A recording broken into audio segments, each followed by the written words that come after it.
Imagine you are a Roman legionary standing at the edge of the known world, facing a vast shadowy forest, Germania.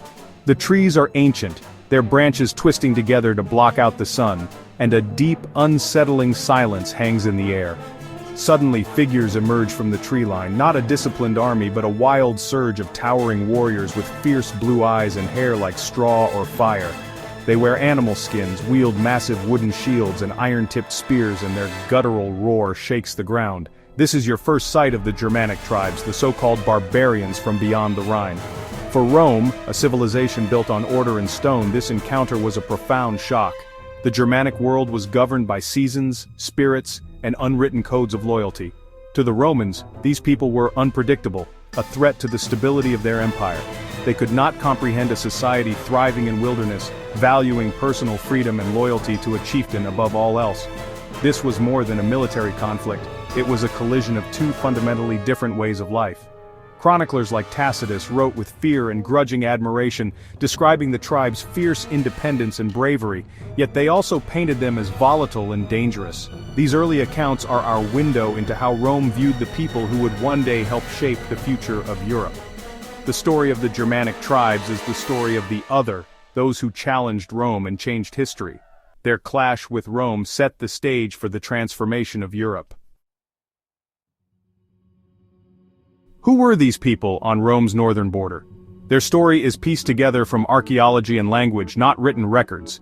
The Germanic tribes were not a single nation but a collection of groups like the Cherusci, Suebi, and Marcomanni. Their origins trace back to the Nordic Bronze Age in southern Scandinavia and northern Germany, around 1000 BC. They left traces in burial mounds, pottery, and metalwork, living as farmers and herders in small settlements. Over centuries they migrated south, not in a single invasion but gradually, family by family. Linguists have traced modern Germanic languages to Proto-Germanic, their ancient tongue. A key shift, Grimm's Law, marks their language apart from Celtic and Slavic neighbors. The Germanic tribes were shaped by harsh northern landscapes and a long process of cultural evolution.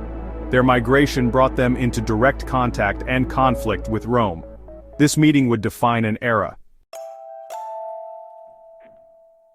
To understand the Germanic tribes, step inside their longhouses. Life centered on family and clan, with extended families living together under one roof. Their homes, built from timber, sheltered both people and livestock during harsh winters. Agriculture was a struggle, clearing forests for grain, raising cattle, sheep and pigs. Blacksmiths and weavers were highly valued, turning raw materials into tools, weapons, and cloth. Religion was woven into daily life. They worshipped gods like Odin and Thor in sacred groves, not temples. Their deities reflected the harshness of their world and were believed to intervene directly in human affairs. Loyalty to family, chieftain, and warband was the supreme virtue. Honor and reputation mattered above all, and disputes were settled at public assemblies called things. Law was based on tradition, overseen by elders, not a central authority. This was a society held together by kinship and a shared code, not by a state. Their values and beliefs were forged in a world of constant challenge. This unique culture would shape their destiny and Europe's. For the Germanic tribes, war was central to identity. Young men earned respect through battle, training from boyhood with spear and shield. Their armies were war bands, loyal to chieftains chosen for bravery and success. Authority depended on victory and the ability to reward followers with plunder. Their tactics were direct and terrifying. Wild charges, deafening battle cries, and psychological warfare. Most fought with minimal armor, relying on skill and ferocity. Raiding was essential for wealth and status, reinforcing the bonds of the war band. The frontier was a place of constant, low-level warfare. This warrior's code would soon bring them into catastrophic conflict with Rome. Their way of war would leave a mark on history. In the late 2nd century BC, a massive migration led by the Cimbri and Teutones descended from the north, terrifying Rome. These were entire peoples on the move, not just raiders. Roman armies sent to stop them were annihilated, most disastrously at the Battle of Arausio in 105 BC. Tens of thousands of Romans died, plunging the Republic into panic. Gaius Marius, a brilliant outsider, was given command to save Rome. He reformed the army, opening it to the landless poor and creating a professional, loyal force.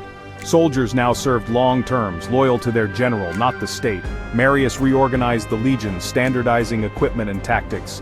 His new army was Rome's answer to the Northern Terror. The Cimbrian War forced Rome to adapt, or face destruction. The stage was set for a new era of conflict. A century after the Cimbrian War, Rome believed Germania was tamed.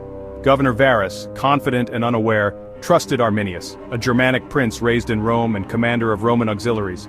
Secretly, Arminius united the tribes and plotted Rome's destruction. In 9 AD, he lured Varus and 3 legions into the Teutoburg Forest with false reports of rebellion. The Romans, strung out on muddy tracks, were ambushed as rain turned the ground to swamp.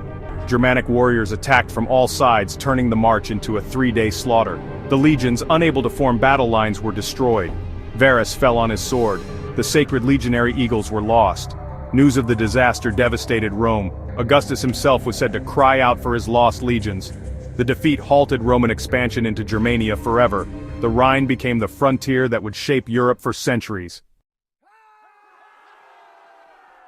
The Teutoburg disaster ensured Germania would never be fully Romanized, creating a cultural divide that echoes to this day.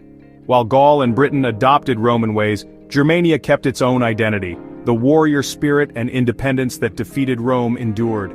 Over centuries, the relationship between Rome and the tribes mixed war, trade, and cultural exchange.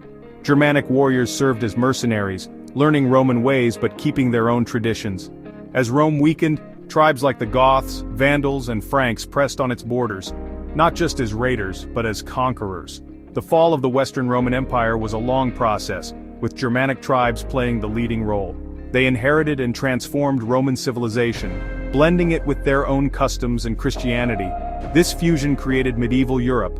The legacy of the Germanic tribes lives on in languages, laws, and traditions across the West.